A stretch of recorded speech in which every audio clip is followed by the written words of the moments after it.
Everyone, कैसे हैं आप सभी। स्वागत है आपका हमारे YouTube channel good story point पर। आज की कहानी है बेटा बहू की सेवा करने के लिए मजबूर है।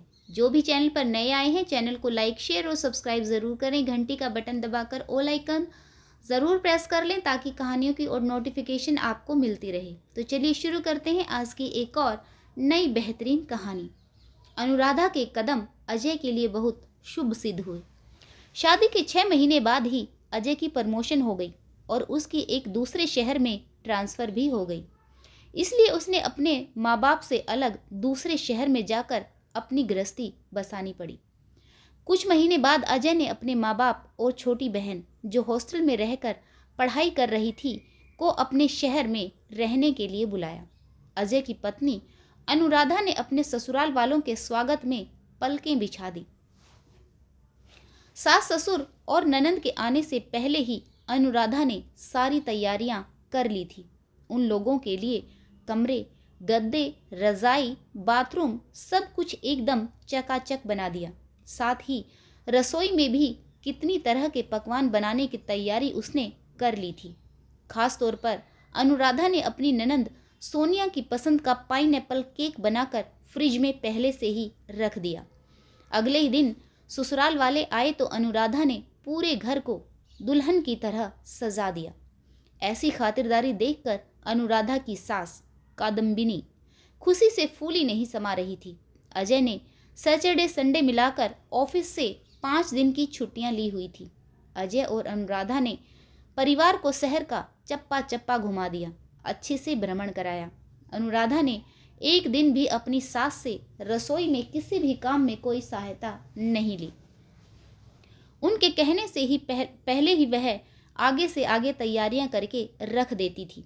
सास ससुर को आए अभी 4 दिन ही हुए थे। रोज की तरह अनुराधा आज भी किचन में काम कर रही थी। अचानक कढ़ाई का गर्म खोलता हुआ तेल उसकी हथेलियों और पेट के हिस्से पर आ गिरा। तेल इतना गर्म था कि हथेली पर फफोले हो गए और पेट की सॉफ्ट स्किन पर भी तुरंत ही फफोले उभर आए थे। आनन फानन में अनुराधा को हॉस्पिटल में भर्ती कराया गया। अनुराधा का हाथ और पेट बहुत अधिक जल गया था। अगले 15 दिन तक अनुराधा भयंकर पीड़ा से गुजरने वाली थी। वह तो डॉक्टर्स ने कुछ पेन किलर्स और अन्य दवाइयाँ दी थी जिसकी वजह से दर्द कम हो रहा था। अनुराधा अपने आप से उठ बैठ भी नहीं सकती थी क्योंकि पेट की स्किन मुड़ते ही चिपक जाती थी। ऊपरी स्किन फफोले होकर फूट रही थी, उनमें से पानी निकल रहा था। नीचे का मांस दिखाई दे रहा था। स्थिति बहुत अधिक दयनीय थी। बहुत अधिक जल जाने के कारण अनुराधा को बुखार भी हो गया था। अनुराधा की ननंद सोनिया ने एक दिन रसोई संभाली और अगले दिन वह पढ़ाई का बहाना बनाकर अपने हॉस्टल लौट गई। फिर सास ने जैसे तैसे नाक नुकर करते हुए रसोई संभाली, परंतु इसके अलावा घर में और भी बहुत सारे काम होते हैं, जैसे बाथरूम की सफाई, कपड़े, डस्टिंग के साथ साथ अनुराधा का काम भी बढ़ गया था। अनुराधा को देखभाल की ज़रूरत थी।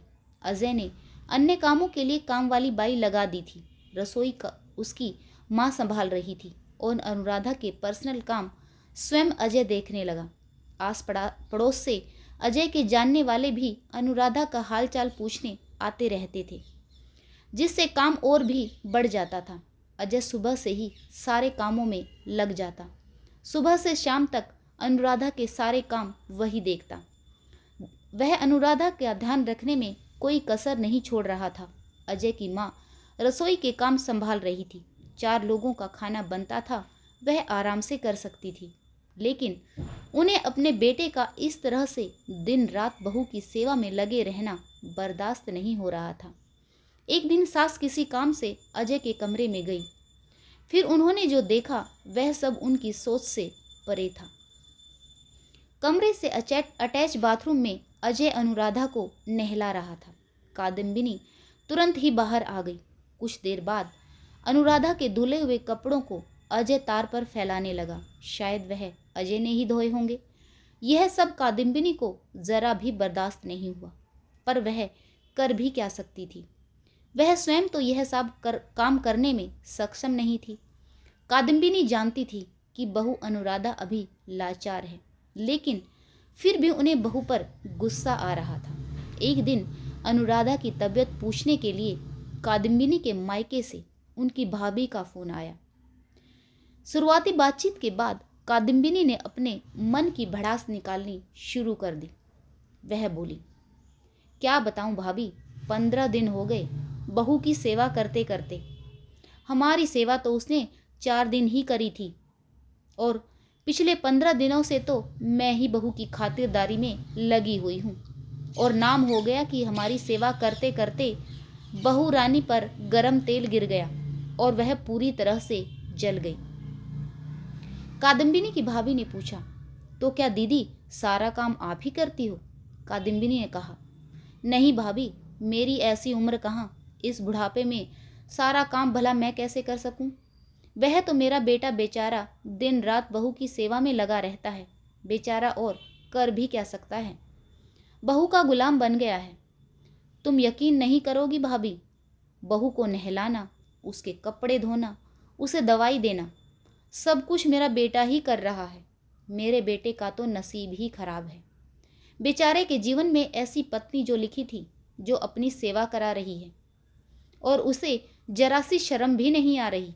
क्या दिन आ गए भाभी, हमें कुछ होता था तो हमारे पति चम्मच भी नहीं उठाते थे, और यहाँ देखो बहू जरा सी जल क्या गई तो बेटा जमीन पर पैर नहीं रखने दे रहा। सुबह जल्दी उठकर उसके सारे काम करता है, फिर ऑफिस जाता है, फिर ऑफिस से आते ही तुरंत ही बहू की सेवा में लग जाता है। मेरा बेटा तो सूख कर काटा हो गया है, बेचारे को 24 घंटे काम ही काम है, बहू की सेवा जो करनी है। बात पूरी करके कादम्बिनी ने फोन रख दिया। पलट कर देखा तो सामने अजय खड़ा था। वह बोला, माँ, आप मामी से यह सब क्या कह रही थी? क्या आपको ऐसा कहना शोभा देता है?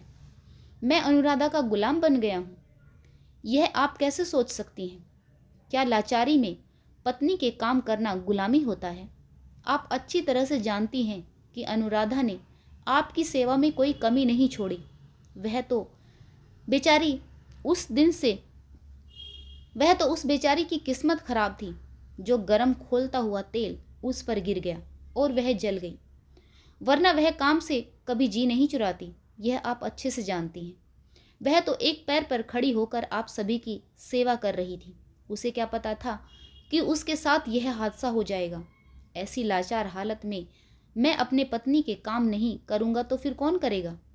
आपकी हालत तो ऐसी है नहीं कि आप यह सब कर सकें, और आपकी लाडली बेटी तो पहले ही हॉस्टल पहुंच गई, जबकि अभी तक उसकी पढ़ाई शुरू नहीं हुई है। आप रसोई में 2 समय का खाना बना देती हैं। अगर आपसे इतना नहीं होता है तो आप साफ साफ मना कर दीजिए, वह भी मैं कर लूँगा। मेरा और अनुराधा का जन्म जन्मांतर का साथ है। पति पत्नी को दुख सुख में एक दूसरे का साथ देना चाहिए। और आप कैसे भूल सकती हैं कि मेरी शादी से पहले जब आप बीमार होती थी तो भी मैं घर के काम यूं ही किया करता था, सारे काम संभाल लेता था। तब तो आपको मुझ पर बहुत गर्व होता था। आप कहती थी कि मेरा बेटा बहुत आज्ञाकारी है। फिर बात जब पत्नी की आई तो वही बेटा लाचार कैसे हो गया? मैं लाचार नहीं हूँ माँ। पति पत्नी अपने दुख सुख साथ मिलकर काट रहे हैं। आपको तो खुश होना चाहिए कि आपका बेटा और बहू एक दूसरे को इतने अच्छे से समझते हैं। अनुराधा के काम करने में मैं अपना पति होने का फर्ज निभा रहा हूँ। मैं लाचार नहीं हूँ माँ। अगर आप यह सब नहीं देख सकती तो आप वापस अपने शहर जा सकती हैं। मेरी पत्नी को संभालने के लिए मैं ही काफ़ी हूँ। परंतु प्लीज़ आप हमारे किसी भी रिश्तेदार के सामने अनुराधा को यूँ बदनाम मत करिए। आपको समय के बदलाव को स्वीकारना चाहिए। ज़रूरी नहीं है कि जो आपके साथ हुआ वह आने वाली पीढ़ी के साथ भी हो। आज के समय में सभी पढ़े लिखे और समझदार हैं। दंपत्ति एक दूसरे की अहमियत समझते हैं, अपने दुख सुख में एक दूसरे का साथ निभाते हैं। इसे लाचारी नहीं, फर्ज निभाना कहते हैं। कादम्बिनी को अपने बेटे से ऐसी उम्मीद नहीं थी। जिस बेटे को वह आज्ञाकारी कहती थी, वह अपनी माँ से इतने कड़वे शब्दों में बात करेगा, यह कादम्बिनी ने कभी सोचा भी नहीं था। कादम्बिनी को अब अपने कहे पर पछतावा हो रहा था। उन्हें समझ आ चुका था कि समय बदल चुका है। अब सास बहू के टॉपिक पर उल्टी सीधी बातें करके चटकारे लेने का समय जा चुका है। आशा करती हूँ आपको यह कहानी ज़रूर पसंद आई होगी। सास बहू के रिश्ते पर एक कमेंट ज़रूर लिखें। आपका आपकी सास के साथ रिश्ता कैसा है, यह कमेंट बॉक्स में लिख कर ज़रूर बताएं। कहानी पढ़ने के लिए आप सभी का एक बार फिर से बहुत बहुत धन्यवाद। जय हिंद, वंदे मातरम, भारत माता की जय। जय जवान जय किसान।